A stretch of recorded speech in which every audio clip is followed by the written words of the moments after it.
আসসালামু আলাইকুম রহমতুল্লাহ বারাকাতুহ। প্রিয় বন্ধুরা, কেমন আছেন? সব আশা করছি ভালো আছেন।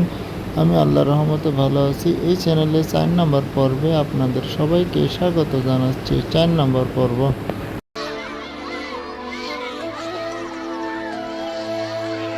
ইশতার জিগুরাতের ওপর খোদার গজব নাজিল হওয়ার 5 বছর অতিক্রান্ত হল এবং এই 5 বছরে একাত্মবাদী খোদার নিয়ামক ফদ্দানে বিস্তৃতি লাভ করল। ইয়াকুব নবীর প্রিয় সহধর্মিণী এবং ইউসুফের মাতা রাহেল আবারও মা হতে চলেছেন। ইউসুফ, জি আম্মাজান। আজ তুমি তোমার পিতার সাথে মরুভূমিতে যাবে। ঠিক আছে আম্মাজান, আপনি যা বলবেন তাই হবে। এই যে নিন।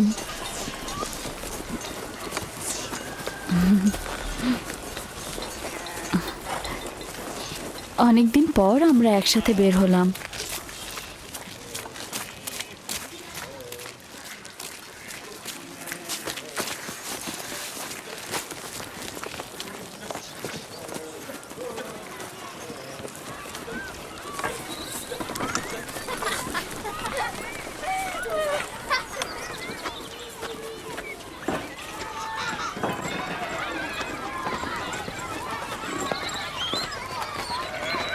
রাহেলের যখন সন্তান ছিল না তখনও সে ইয়াকুবের প্রিয়তম ছিল, আর এখন তো কথাই নেই। আমি আর জুলফা তো ইয়াকুব নবীর বিনোদন সঙ্গী হওয়ার যোগ্যতাই রাখি না। তোমার মা লিয়া তো পারে, তাকে নিয়ে যায় না কেন? সম্ভবত হাতে কাজ আছে, আর তিনি মরুভূমিতে বিনোদন করার মতন আগ্রহী নয়। সম্ভবত। আমাদের তো মনে হয় তোমার পিতা রাহেল ছাড়া কাউকে ভালোই বাসে না।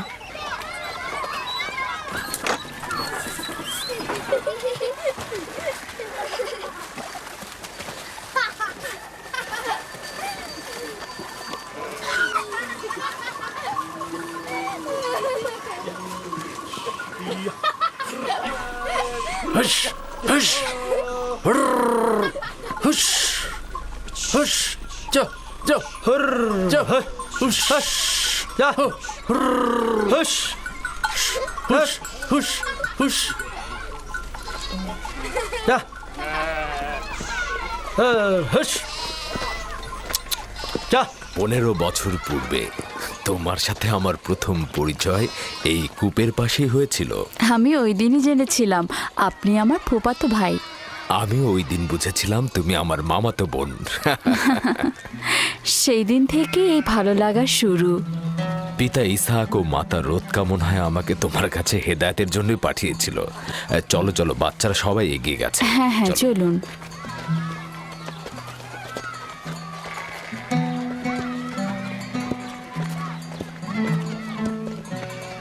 যখনই আমার পিতা বুঝতে পারলেন আপনি আমার অনুরক্ত, তখন তিনি মোহরানা বাবদ 7 বছর ভেড়ার রাখালে ঠিক করে দিলেন।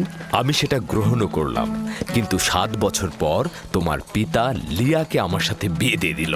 আর তো কোনো উপায়ও ছিল না, কারণ ফাদ্দানে বড় বোনের আগে ছোট বোনের বিয়ে দেওয়ার নিয়ম নেই। হ্যাঁ, আরো 7 বছর আমি তোমার জন্য রাখালি গ্রহণ করলাম, কিন্তু জনাব লাবান জানে না আমাকে যদি 70 বছরের কথা বলা হতো আমি তাতেই রাজি হয়ে যেতাম। কত দ্রুত সময় চলে যাচ্ছে। হ্যাঁ,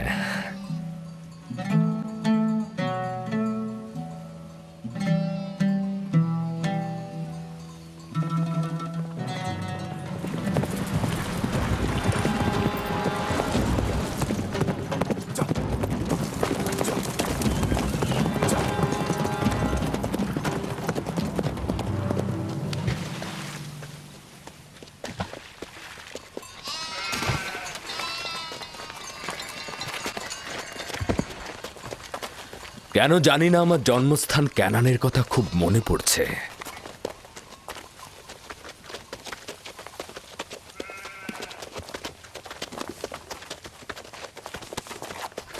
ওরা সত্যি সত্যি মারামারি বাঁধিয়ে ফেলবে না তো?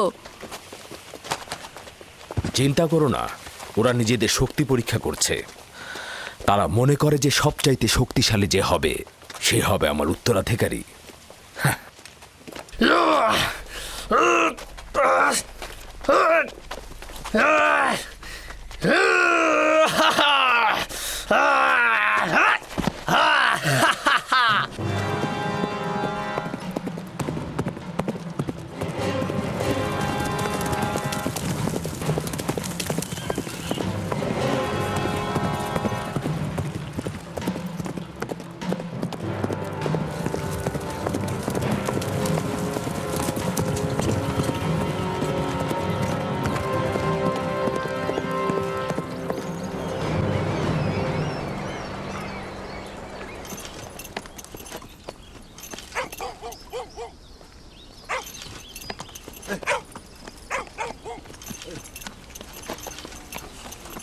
সালাম, ইয়াকুব নবীকে চেনেন? পয়গম্বর ইসহাকের পুত্র সে। চিনব না কেন? তিনি এবং তার সন্তান তো ফাদ্দানের কল্যাণের প্রতীক। আচ্ছা, এখন তাকে কোথায় পাওয়া যাবে? তার মামা এখানকার গভর্নর, তার কাছে যাও।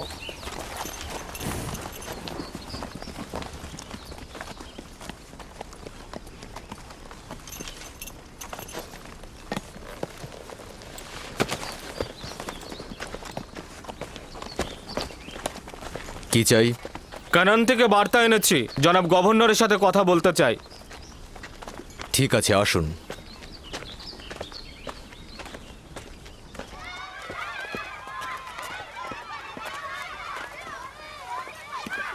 দিনে যা, জি এদিকে এসো তো আমার মা। তুমি ইউসুফকে নিয়ে একটু খেলো, আমি তোমার মাকে সাহায্য করি। ঠিক আছে।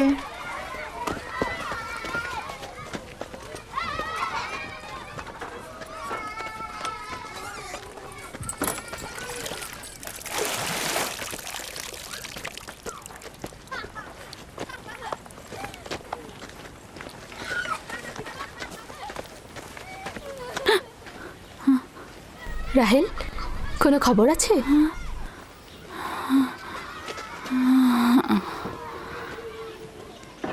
মোবারকবাদ। খোদার নবী খবর জানেন?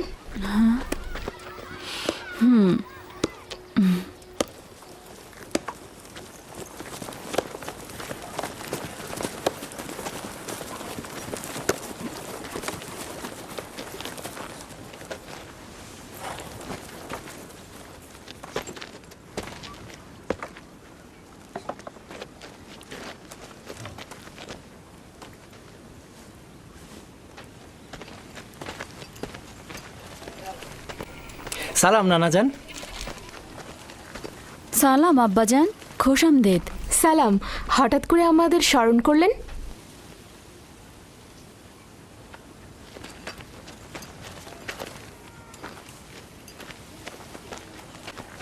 কি হয়েছে আব্বাজান? কোনো কিছু কি ঘটেছে আব্বাজান? ওই যে ওই লোকটাকে দেখছো, উনি কেনান থেকে এসেছেন। উনি কোনো ভালো খবর নিয়ে আসেননি। ইয়াকুব কোথায়?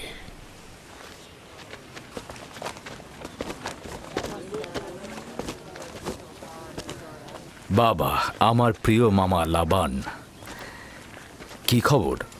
পথ ভুল করে আসেননি তো? যদিও জানি যে খবরটা তিক্ত, কিন্তু এটাই নিয়তি।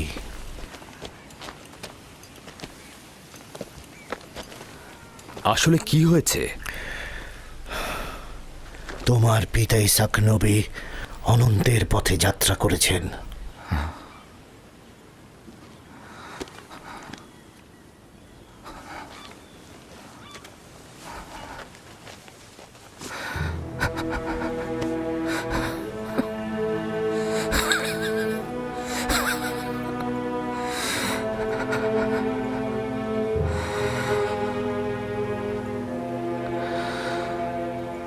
সকলে খোদার তরফ থেকে আসে, আবার তার কাছে ফিরে যায়।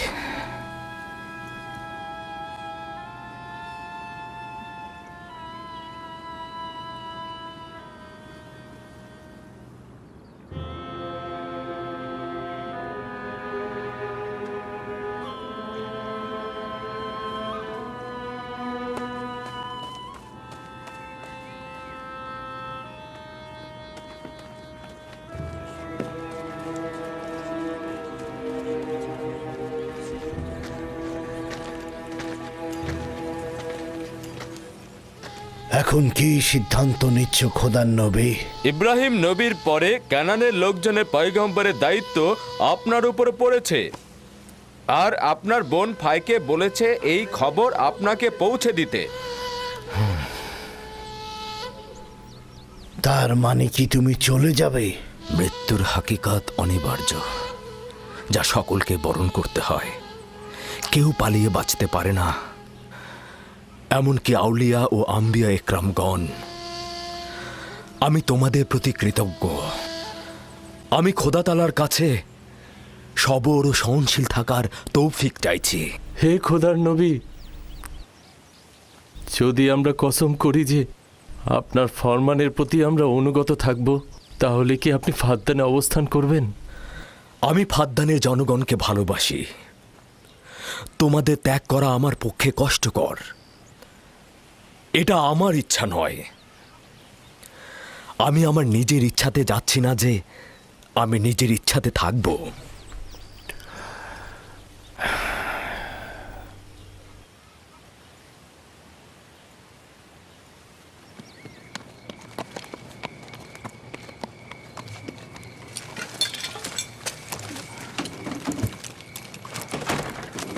খোদা তাআলার ইচ্ছায় আগামীকাল আমরা ক্যানানের উদ্দেশ্যে যাত্রা করব। আমি প্রস্তুত। আমিও প্রস্তুত। আমি আর আমার স্ত্রী জিনিসপত্র গুছিয়ে নিয়েছি। তোমরা কোথায় যাচ্ছ? আপনাদের সঙ্গে ক্যানান। আমরা জীবনেও খোদার নবীকে হাতছাড়া করতে পারবো না। আমাদের সঙ্গে তোমরা যেতে পারবে না। তোমরা ফাদ্দানে অবস্থান করো, সেটাই ভালো হবে। আমার এই ঘর বাড়ি সব থাকছে, তোমরা সেখানেই থাকবে। কিন্তু আমি তো আপনার কাছে ঋণী হয়ে আছি জনাব। আমরা আপনার কাছে প্রতিজ্ঞা করছি, আমরা সারা জীবন আপনার খেদমত করব। তোমার আত্মীয় স্বজনদের এখানে তোমাকে দরকার হবে। এটা তোমার মাতৃভূমি, আর আমার সাথে তোমাদের কোনো সম্পর্ক নেই। উত্তম হবে তোমরা এখানেই থাকো।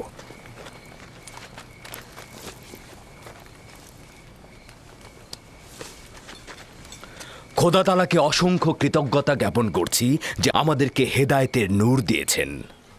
আমি তোমাদের হাসি, আনন্দ, দুঃখ, বেদনার বছরের পর বছর শরিক ছিলাম।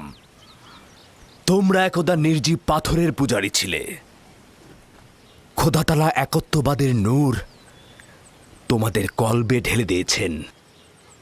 তোমরা সেই সকল নির্জীব পাথরগুলোকে দূরে নিক্ষেপ করেছ আর একাত্মবাদী খোদার দিকে ধাবিত হয়েছ। ঈমানের মর্যাদা ও ইলাহির দাওয়াতের মর্ম বুঝবে। এমন যেন না হয় কুফুরি আর জাহিলিপনাকে ঈমানের জায়গায় স্থান দিয়েছ, ইয়াকুব থাকুক আর না থাকুক। তোমাদের চিন্তাধারা আর কার্যকলাপের মধ্যে সব সময় এক খোদায় বিশ্বাস অটুট রাখবে। খোদা তোমাদের সহায় হোক।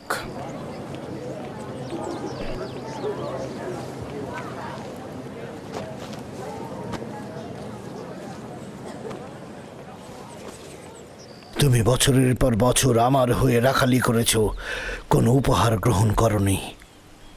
তোমার নিজের সম্পদ বলতে কিছুই নেই। আমার অর্ধেক ভেড়ার পাল তোমাকে আর আমার কন্যাকে উপহার দিচ্ছি। আশা করছি এই সম্পদ তোমার কাজে লাগবে। শুকরিয়া জ্ঞাপন করছি। খোদা আপনাকে অনেক বেশি কল্যাণ আর বরকত দান করুক। শুক্রিয়া আব্বাজান। শুক্রিয়া। সত্যি বলছেন আব্বাজান? এটা তো ইয়াকুবের হক। এটা বছরের পর বছর কষ্ট বহন করার উপযুক্ত মর্যাদা। খোদা হাফেজ ইয়াকুব নবী। খোদা হাফেজ। খোদা হাফেজ। আবার আসবেন। খোদা তোমাদের কল্যাণ করুক। খোদা তোমাদের সহায় হোক। খোদা তোমাদের রক্ষা করবে। আমাদের দেখতে আসবেন। ভালো থাকবেন ইয়াকুব নবী, আবার আসবেন।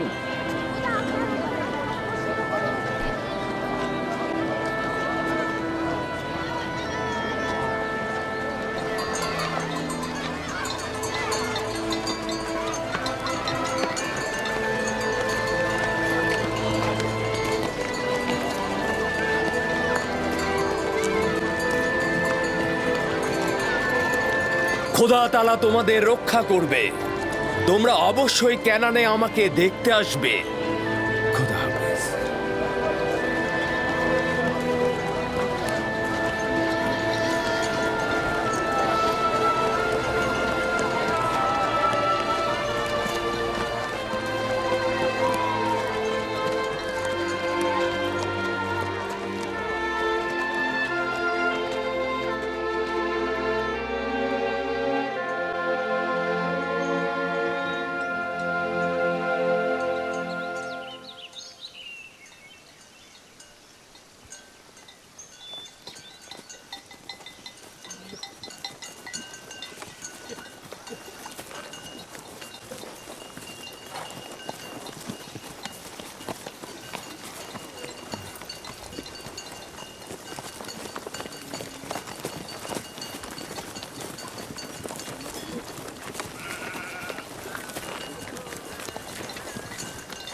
খালামণি, বেলহে আর জুলফা আমার আম্মাজানের প্রতি ঈর্ষান্বিত কেন? এটা তোমাকে কে বলেছে? সবাই তো বলছে। ইয়াহুদা নিজে বেলহে আর জুলফার মুখ থেকে শুনেছে। ছোটদের এ ব্যাপারে হস্তক্ষেপ করা উচিত না, কিন্তু যেহেতু তুমি প্রশ্ন করেছো, উত্তর দিচ্ছি। বেলহে প্রথমে তোমার আম্মাজান রাহেলের কানিজ ছিল। যেহেতু রাহেলের সন্তান হচ্ছিল না, সেহেতু তোমার আম্মাজান বেহেলকে তোমার আব্বাজানকে উপহার স্বরূপ দিলেন, যেন বেলহের কাছ থেকে সন্তান লাভ করেন। আর তোমার আব্বাজান তাকে অনেক ভালোবাসেন। বেলহে দল এবং নাপতলির জন্ম দিলেন। এতে সে তোমার আব্বা আম্মার কাছে অনেক সম্মানের পাত্র হলেন। এখন তুমি দুনিয়াতে আসার পর থেকে সে মনে করছে তার জায়গাটা নষ্ট হয়ে গেছে। খালামণি, জুলফা কি আপনার কানিজ ছিল? হ্যাঁ, রাহেলের উৎসর্গের পর আমিও জুলফাকে তোমার আব্বাকে উপহার দিলাম। চাইছিলাম না তোমার আব্বাজানের মোহাব্বত রাহেলার প্রতি অধিকতর হয়। জত ও আশিরের মাতা হচ্ছে জুলফা।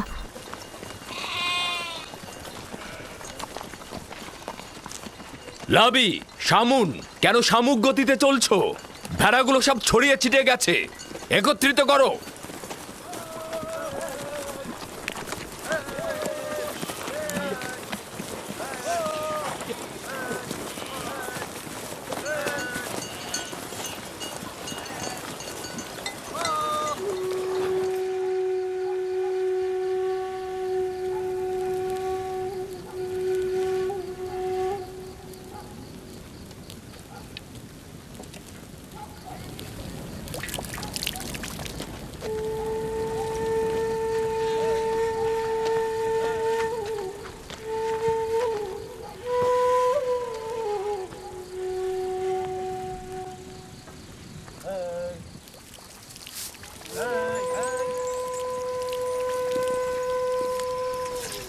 লিয়া,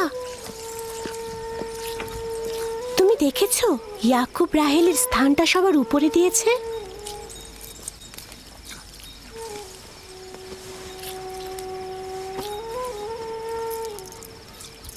আমার বোনের সাথে আমার কোনো ঈর্ষার সম্পর্ক নেই। যেহেতু তার সন্তান সংখ্যা আমার চেয়ে কম, তো ইয়াকুবের ভালোবাসাও তার প্রতি আমার চাইতে কম। তাহলে কেন ঈর্ষার কথা আসছে?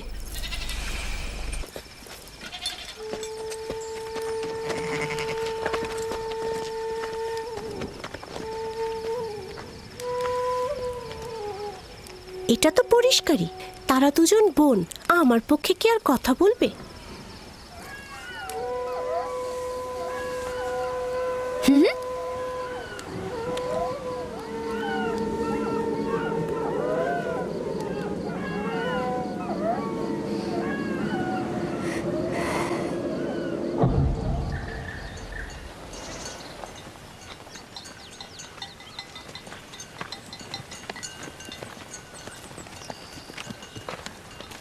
মনে হচ্ছে আমরা একটু বেশিই ঘুরে যাচ্ছি। রাস্তার খুব একটা বেশি বাকি নেই। যাযাবর জীবনের গলিপথগুলো ঠিক এমনই। সফরের সাথে সাথে জীবনটাও এভাবেই চলে।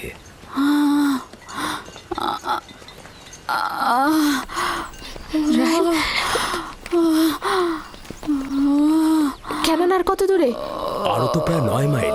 আর একটু ধৈর্য ধরো। আমি আর পারছি না। লিয়া, লিয়া। ইয়াহুদা, লাবি, শামুন, এখানে তাঁবু ফেলো, আমরা এখানেই অবস্থান করব। ক্যানান কি এখান থেকে অনেক দূরে? গিলা, দ্রুত ক্যানন যাও, আমার বোন সহ একজন ধাত্রী নিয়ে এসো। দ্রুত যাও। জি জনাব। চিন্তা করবেন না, আমি দ্রুতই ফিরবো।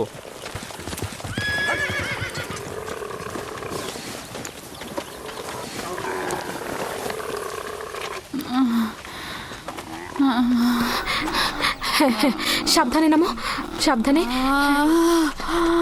এই সাবধানে নামো, সাবধানে। এসো, এখানে এখানে বসো। আস্তে আস্তে যাও, বসো। আস্তে বসো এখানে। আগুন তৈরি করো, লিনের কাপড় নিয়ে আসো জলফা। হ্যাঁ হ্যাঁ আনছি। ধৈর্য ধরো, সব ঠিক হয়ে যাবে। কি হয়েছে আম্মাজান? আপনার কি অনেক খারাপ লাগছে? চিন্তা করো না, কিছুই হয়নি। দিনে ইউসুফকে নিয়ে যাও। চলো না, ও থাকুক। ধৈর্য ধারণ করো বোন আমার।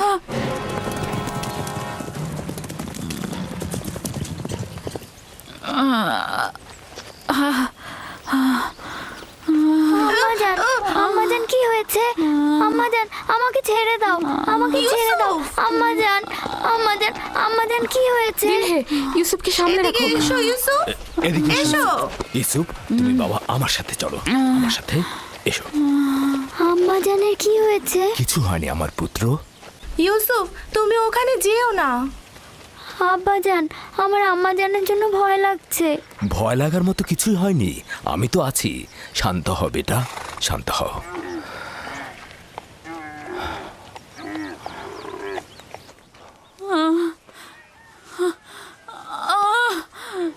খোদা তাআলা তাকে রক্ষা করুক। তার পূর্বের বেদনা অনেক কষ্টদায়ক ছিল। আহারে কি অবস্থা! ইয়াকুবকে বলো দোয়া করতে।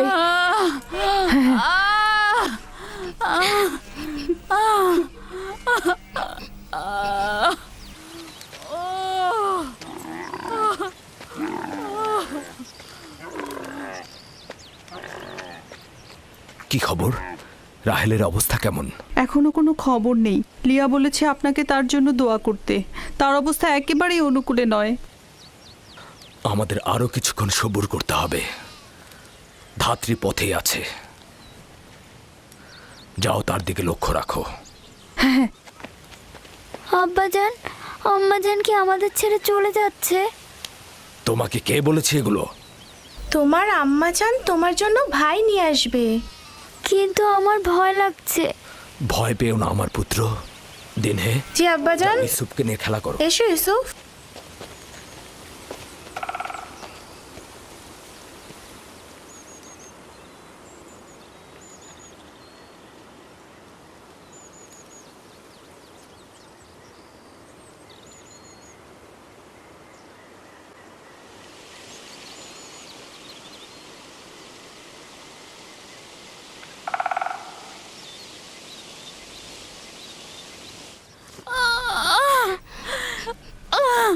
যদি রাহেলের পূর্বের মতো অবস্থা হয়, খোদা তাআলা তাকে রহমত দান করুন।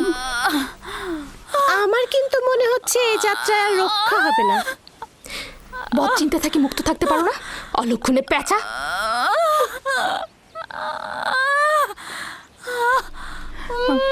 রাহেল, একটু ধৈর্য ধরো রাহেল, একটু সবুর করো। ধাত্রী পথেই আছে, কেন তো বেশি দূরে নয়।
আম্মাজান, আম্মাজান, আম্মাজান, আম্মাজান, আম্মাজান, আম্মাজান, আম্মাজান, আম্মাজান, আম্মাজান, আম্মাজান, আম্মাজান, আম্মাজান, আম্মাজান,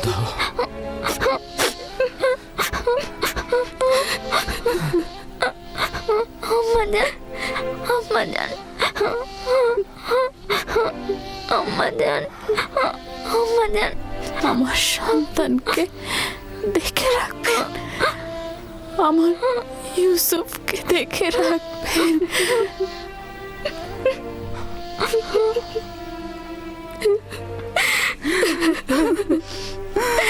রাহেল, বোন আমার,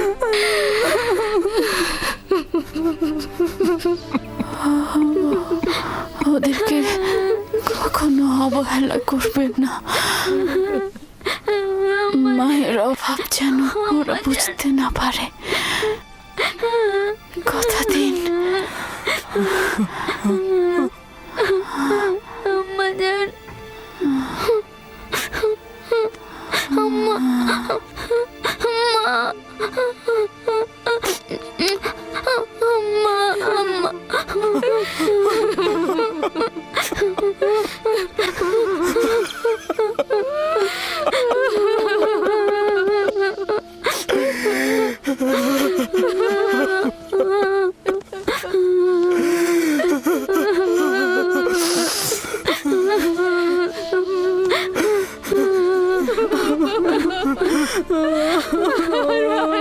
মানু, বোন আমার, রাহেলা, মানু, খালামণি,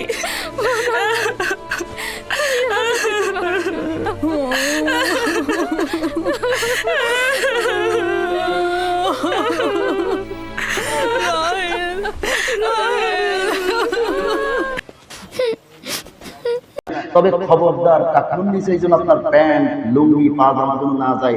24 ঘন্টা থাকলে 24 ঘন্টা কবিরা গুনাহ হবে, 24 ঘন্টা কবিরা গুনাহ হবে। কোন মেয়ে ছেলেবেলে যদি টাকনুর উপরে যদি কাপড় থাকে 24 ঘন্টা কবিরা গুনাহ হবে। সুবহানাল্লাহ। এই জন্যই আল্লাহ তাআলা বলছেন আমার নবী যেটা দিয়েছে সেটা নাও। সূরা হাশরে চলে যান। মা আতাকুমুর রাসূলু ফাখুযুহু ওয়া মা নাহাকুম আনহু ফান্তাহু। সূরা হাশরের মধ্যে আল্লাহ তাআলা বলছেন মা আতাকুমুর রাসূল, আমার রাসূল তোমাদেরকে যেটা দিয়েছেন সেটা তোমরা নাও। ফাখুযু, মা আতাকুমুর রাসূলু ফাখুযু ওয়া মা নাহাকুম আনহু ফান্তাহু, যেটা নিষেধ করেছেন সেটা তোমাদেরকে নিষেধ করতে হবে। এবার আপনি দেখেন তো দুনিয়ার সব থাক আপনারা মাথা থেকে পায়ের তলা পর্যন্ত এর মধ্যে রসুলের আদর্শ কি কি আছে এর মধ্যে? পরিবার থাক, সমাজ থাক, রাষ্ট্র থাক, অর্থনীতি, সমাজনীতি, আপনার কাছে সংস্কৃতি সব থাক। আমার যে বডিটা, বডির মধ্যে আল্লাহ তাআলা রাসূলের সুন্নাত কতটুকু আছে আমার মধ্যে একটু তাকিয়ে দেখি তো আছে কিনা, আছে কিনা? 24 ঘন্টা প্যান্ট পরি তাও টাকলুর নিচে, যা 24 ঘন্টা কবিরা গুনাহ হবে। প্যান্ট লুঙ্গি পাজামা যাই পরি না কেন টাকলুর নিচে গেলেই কবিরা গুনাহ। মহিলাদের থাকবে টাকলুর নিচে আর পুরুষের থাকবে টাকলুর উপরে, কিন্তু ঘুরে গেছে কি মহিলাদের দেখবেন উপরে উঠে গেছে। তাকিয়ে দেখবেন রাস্তার দিকে একটু পায়ের দিকে তাকিয়ে দেখবেন। আপনারা বলতে হুজুর তাহলে আপনিও দেখেন, তা না দেখলে ওয়াজ করবো কি করি? জ্বালা আছে আমাদের কথা, হুজুর আপনিও দেখেন। পুরুষের থাকবে উপরে, মনের ভুলেও টাকলুর নিচেই কাপড় পরবেন না, এটা এরা হয় অহংকারী। অনেকে দেখবেন রাস্তা ঝাড়ু দিতে দিতে যায়, দেখবেন লুঙ্গি এমন পরা মানে রাস্তা ঝাড়ুদার মনে উনি ক্লিনার, উনি ক্লিন মাস্টার। এগুলো করা যাবে না, এটা অহংকারী মানুষ এগুলি করে। আসুন রসুলের আদর্শ এমন না। এই জন্য আমাদেরকে আপনি প্যান্ট পরেন নিষেধ নাই, আপনি শার্ট পরেন নিষেধ করছি না। তাকওয়া যদি বেশি হয় তখন আপনি লম্বা পাজামা করে রসুলের আপনার পছন্দের পোশাক পরবেন, এগুলো আপনার নিষেধ করছি না। তবে খবরদার টাকলুর নিচে এই জন্য আপনার প্যান্ট লুঙ্গি পাজামা যেন না যায়। 24 ঘন্টা থাকলে 24 ঘন্টা কবিরা গুনাহ হবে, 24 ঘন্টা কবিরা গুনাহ হবে। কোন মেয়ে ছেলেবেলে যদি টাকলুর উপরে যদি কাপড় থাকে 24 ঘন্টা কবিরা গুনাহ হবে। এগুলো তো কই আর রসুলের আদর্শ আমার দেহের মধ্যে নাই তো, কোন জায়গায় আছে? রাসূল সাল্লাল্লাহু আলাইহি ওয়াসাল্লামের আদর্শ আমার চুলের মধ্যে নাই, আমার দাড়ির মধ্যে নাই, আমার জামার মধ্যে নাই, আমার ব্যবহারের মধ্যে নাই, আমার হাসির মধ্যে নাই। রাসূল সাল্লাল্লাহু আলাইহি ওয়াসাল্লাম কখনো অট্ট হাসি, নাট্য হাসি, এই ধরনের যত হাসি আছে এই হাসিগুলি দিতেন না। তার হাসি কেমন ছিল? মুক্তার দানার মতো তার দাঁতটা বের হয়ে যেত। তিনি মুস্কি হাসি দিতেন। যদি আপনি মুস্কি হাসি দিতে পারেন, আপনার ইবাদত হবে, সব হবে। সুবহানাল্লাহ। আপনি রাসূলের প্রত্যেকটি সুন্নাহর ভিতরে আপনি দেখবেন সেখানে আপনার জন্য বিজ্ঞান ভিত্তিক শিক্ষা রয়েছে। কেমন শিক্ষা রয়েছে? জার্মানি একজন মহিলা বৈজ্ঞানিক, তিনি একটা রাসূলের সুন্নাহ নিয়ে গবেষণা করলেন। কি করলেন?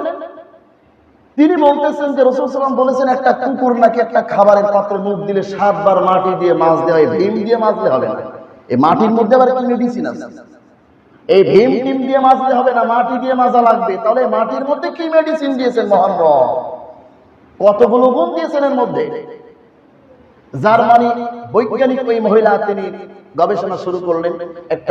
একটা পাত্রে কুকুরের খাবার দিলেন, কুকুর খেলো, খাওয়ার পরে প্রথম পরিষ্কার করলেন, জীবাণু দেখা যাচ্ছে, তারপরে পরিষ্কার করলেন, আবারও জীবাণু দেখা যাচ্ছে। 6 বার পরিষ্কার করার পরে মেশিন দিয়ে দেখেন যে এখনো জীবাণু আছে, কিন্তু 7 বার পরিষ্কার করে দেখলেন নিউ ক্লিন হয়ে গেছে, আর কোনো জীবাণু নাই। এই একটা সুন্নাহর গবেষণা করে ওই মহিলার সাথে সাথে কালেমা পড়ে মুসলমান হয়ে গেছে। সুবহানাল্লাহ। চিন্তা করতে পারছেন আমরা রাসূলের আদর্শ আমাদের ভালো লাগে না? ওয়াল্লাহি আল্লাহর কসম, রাসূলের যে সুন্নাহটাই পালন করবেন সেখানে আপনার রয়েছে কল্যাণ, সেখানে রয়েছে আপনার উপকার, সেখানে আপনার জন্য ইহকালীন শান্তি, পরকালীন মুক্তি। এই জন্যই আল্লাহ তাআলা বলেন যে ব্যবসার 2 নাম্বার পয়েন্ট রাসূলিহি, রাসূলের আদর্শ জীবনের সকল ক্ষেত্রে মানতে হবে। কই আমার বডিটার মধ্যেও রাসূলের আদর্শ আমি সেট করতে পারি না এখনো পর্যন্ত। অন্যান্য সাইড সব পড়ে থাকে। তাহলে আল্লাহর সাথে আমরা কি ব্যবসা করতেছি?